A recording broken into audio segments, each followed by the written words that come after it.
গুলো থাকে সেগুলোকে লক করার জন্য। কিন্তু এখানে তো তোমার ড্রাই স্কিন এমনিতেই তো তোমার স্কিনের ভেতর কিছু যেতে আসতে পারছে না, ড্রাই হয়ে থাকছে। তো ওখানে যদি টোনার আমি আরও ইউজ করি আরও তো বন্ধ হয়ে যাবে, ওটা হবে না। তাই জন্য আমরা সেখানে শুধু মিস্ট ইউজ করতে পারবো। ফুড টোনার যেটা ওটা মিস্টেরই কাজ করে, মিস্ট টোনার হিসাবে মিস্ট ইউজ করবো। যতবার আমাদের দরকার হবে যে দেখবো ড্রাই হয়ে গেছে ততবার আমরা মিস্ট ইউজ করবো। আর ময়শ্চারাইজার হলো ক্রিম ময়শ্চারাইজার বা jail moisturiser. Cream moisturiser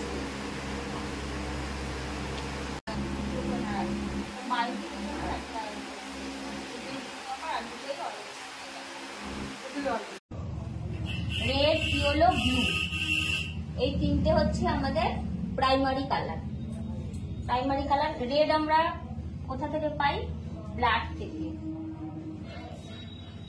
yellow সান থেকে, ব্লু স্কাই থেকে।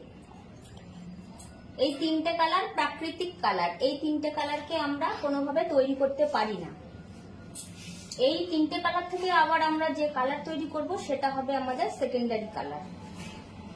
এই তিনটে কালার থেকে আমরা কালার তৈরি করতে পারবো, কিন্তু এই তিনটে কালার আমরা নিজে থেকে তৈরি করতে পারবো না, কারণ এটা প্রাকৃতিক থেকে এসছে, প্রকৃতি থেকে এসছে। আর এই কালারটাকে বলা হয় প্রাইমারি কালার।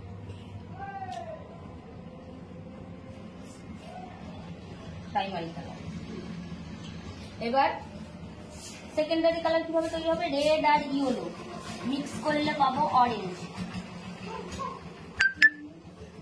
ইয়েলো আর ব্লু মিক্স করলে পাবো গ্রিন,